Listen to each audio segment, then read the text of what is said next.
O Corinthians, a princípio, tem a ideia, eu não sei se já mudou de ideia nesta quarta-feira, tá? As informações que eu estou passando são de ontem, finalzinho da tarde, início da noite. O Corinthians tinha a ideia de gastar com o Dorival mais ou menos a mesma coisa que gastava com o Ramon Dias. Isso é até algo que foi falado pelo diretor financeiro do Corinthians, Pedro Silveira, na entrevista lá que você viu ao Vessone, ao seu amigo Vessone, que você tão bem entrevistou em Oruro, Silvio. Né? Foi uma bela entrevista, memorável, lá na cidade de Oruro. E só que chegando lá, é lógico que o Corinthians ouviu uma contraproposta e estava preparado para isso. Então, o que foi ofertado ao Dorival, e até saiu na imprensa aí, né? Não sei, sinceramente, qual amigo que colocou no ar essa informação, porque eu estava passeando, vou ser bem honesto com vocês, ontem à noite estava passeando com minha filha no shopping, quando comecei a ler as informações sobre o final dessa conversa, aí, o final da parte de ontem da conversa. E ontem começou a surgir informação de que o Corinthians teria oferecido R$1,5 milhão por mês ao Dorival. Aí eu, mesmo passeando no shopping, eu dou um WhatsApp aqui, um WhatsApp ali, converso com uma pessoa, converso com outra, e eu recebi, não vai ser por isso. Não vai ser por isso. O Dorival vai pedir mais. O Dorival sabe que só tem ele. Além dele ser um cara disputado, um cara que já foi procurado pelo Santos, disse não, jogou lá em cima. O São Paulo tá com o Zubeldia na corda bamba e tá meio que segurando o Dorival. O Dorival tem amizade no São Paulo. Quando você tem amizade no clube, eu tenho amizade com o Silvinho. Eu quero que o Silvinho continue no podcast. Eu não preciso ir até a casa do Silvinho, como o Corinthians fez. Se eu sou o presidente do São Paulo, eu não preciso ir até a casa do Silvinho para mostrar para o Silvinho que eu quero ele no podcast. Eu mando um WhatsApp e falo, Silvinho, segura aí, que se acontecer alguma coisa aqui, você vem, tá? Amanhã, beleza? Fechou. É assim que tá o São Paulo com o Dorival. Tá segurando o Dorival na miúda, na conversa, na amizade. E o Corinthians diferente, tem que mostrar algo, né?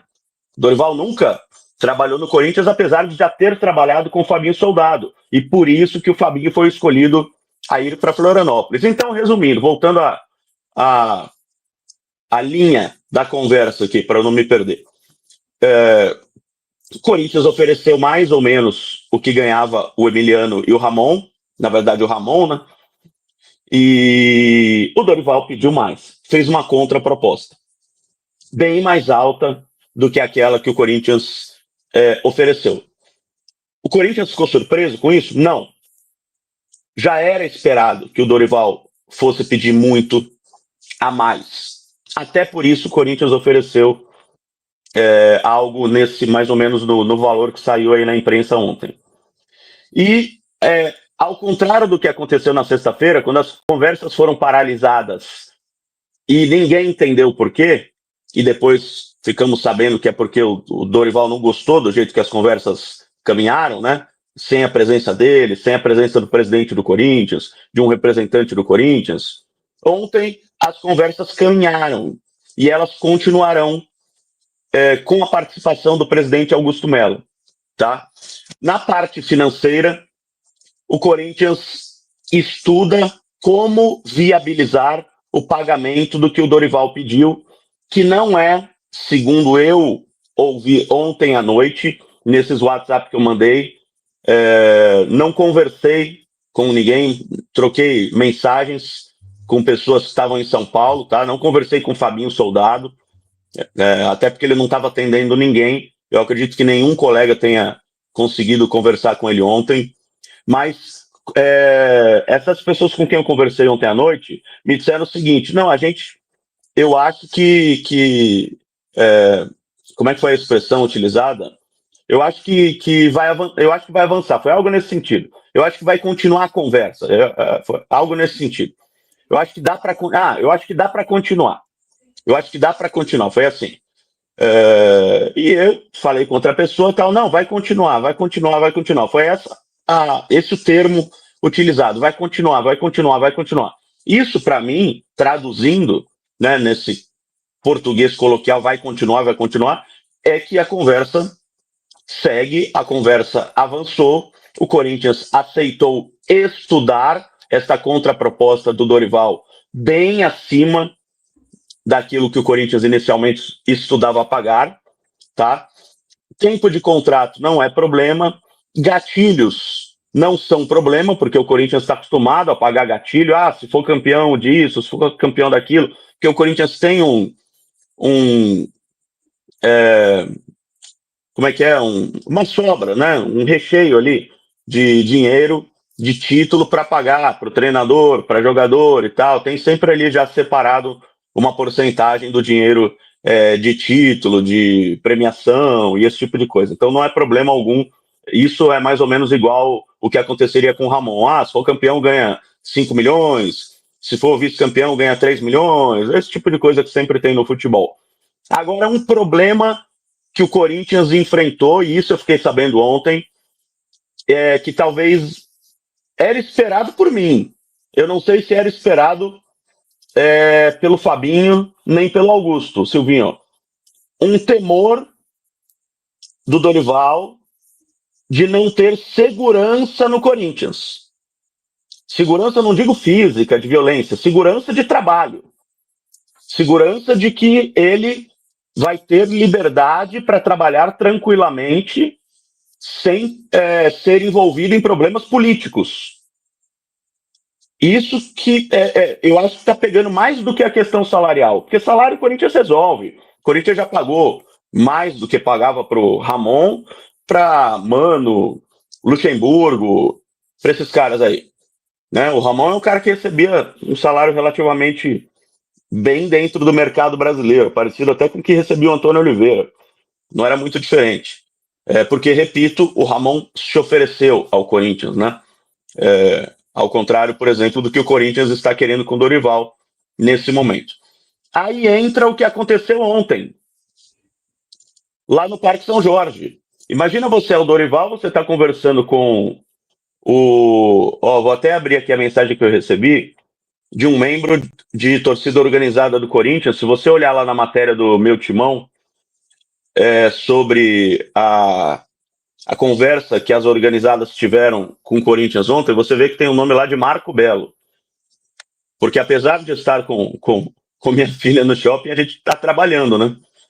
E eu recebi uma ligação de uma pessoa que estava dentro do Parque São Jorge.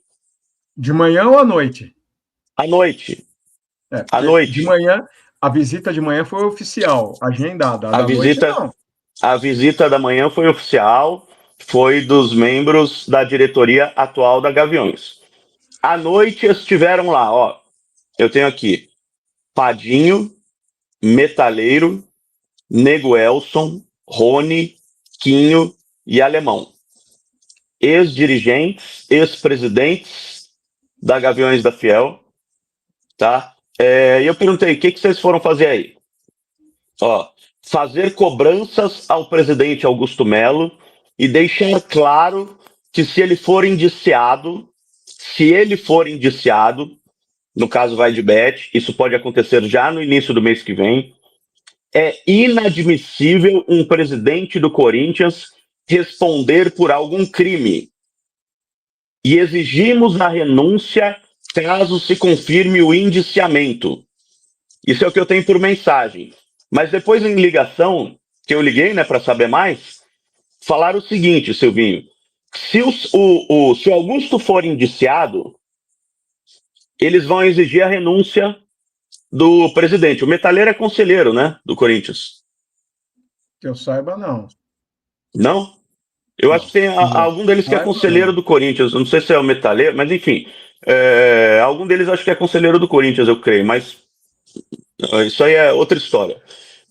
Se o presidente Augusto Melo for indiciado, no caso vai de bet, eles exigirão a renúncia do presidente, porque, repito, eles acham inadmissível um presidente do Corinthians responder por algum crime.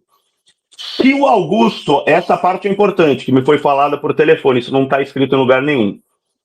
Se o Augusto não renunciar, eles vão redigir, entenda como quiser isso que eu estou falando. eles vão redigir uma carta de renúncia e entregar na mão do presidente para que ele assine.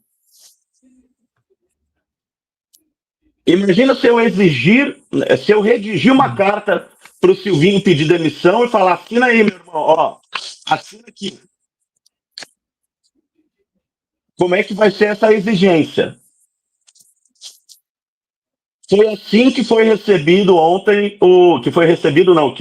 que foi tratado ontem o encontro com o presidente Augusto Melo. Foi tranquilo, sossegado, na paz, né?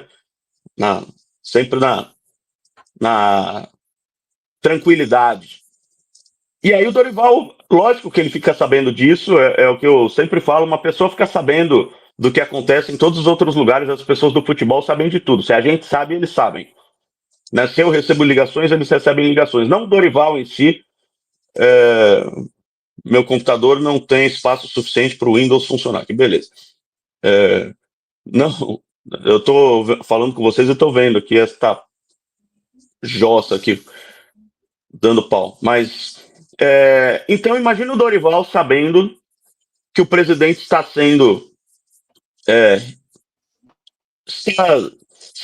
está recebendo membros da antiga diretoria da organizada dizendo que exigirão sua renúncia caso ele seja indiciado. O Dorival, ele pede garantias de que ele continuará no cargo caso alguma coisa aconteça com Augusto Melo. Caso ele sofra impeachment, caso ele seja indiciado, caso ele renuncie. E essas garantias são o quê? Eu prometo que você vai continuar no cargo. Não, é grana. É grana de multa, é grana de possível, como é que é? Descumprimento contratual, é grana de uma série de coisas. Então, isso que complicou um pouco mais a questão da conversa de ontem. Não foi tempo de contrato, é até o final do mandato do Augusto Melo. Isso aí todo mundo já sabe, era para o Tite e é para o Dorival. Salário, repito, o Corinthians quis oferecer, esperava pagar mais ou menos o que o Ramon recebia, mas já sabia que seria pedido mais que isso, foi pedido mais que isso. O Corinthians ficou de estudar. O que é estudar? É conversar com o departamento financeiro e ver a viabilidade financeira disso. Da onde que vai sair o dinheiro? Vamos tirar daqui para pagar isso? Vamos tirar de lá para pagar isso? Vamos ter que vender um jogador? Vamos ter que dar uma arrumada aqui, não sei onde que está gastando e tal? Vai ser o dinheiro da Nike? Vai ser o dinheiro da LFU? Vai ser o dinheiro do patrocinador tal? Isso que é o Corinthians conversar a respeito da viabilidade financeira. Agora, essa grana que foi pedida, que foi solicitada para garantias de que o trabalho vai continuar, e que eu acho muito justas, porque você vai trabalhar num lugar que você não sabe se o teu chefe vai ser o mesmo daqui a um mês, ou se vai ser o cara que trabalha de forma diferente do seu chefe. E aí, essa grana não se sabe de onde sai, ou se o Corinthians faz uma contraproposta, não tem essa grana, mas tem isso, eu garanto que isso aqui, eu garanto que o que lá e tal. E aí o Corinthians consegue convencer o Dorival de que ele vai ter segurança jurídica, financeira, estabilidade para trabalhar. E por quê, Silvinho, antes de eu passar para você? Não, só uma pausa para a gente dar uma ripa nos superchats. Não, só para terminar o raciocínio, rapidinho. Beleza. Só para terminar o raciocínio. Por que o Corinthians precisa dar essa segurança para o Dorival? Porque o Dorival sabe, e eu volto ao São Paulo aqui, que eu falei lá no início. Por que eu citei o São Paulo? Porque no dia que o Zubeldia cair, e o Zubeldia vai cair no São Paulo, porque o Zubeldia está balançando igual o Ramon estava balançando no Corinthians. Se não cair amanhã, cai depois. Se não cair depois, cai depois. Se tivesse perdido para o Santos, já tinha caído. O Dorival sabe que no São Paulo ele vai ter segurança total, mesmo recebendo menos. O Corinthians está oferecendo mais do que o São Paulo vai oferecer. O Corinthians vai pagar mais do que o São Paulo vai pagar. Mas será que você aceita receber mais, não sabendo se daqui 3 meses você vai estar no cargo? No São Paulo, ele tem certeza dessa segurança. Ele tem certeza, porque ele conhece as pessoas do São Paulo, ele conhece todo mundo lá, diretoria, presidente, gerente. Então ele tem essa segurança de que se amanhã ou depois ele for para o São Paulo, ele vai saber onde ele está pisando. E no Corinthians há esse receio por parte do Dorival e de seus agentes, onde ele está pisando. E para isso ele exige esse tipo de segurança, Silvinho, financeira, contratual e todo esse tipo de coisa.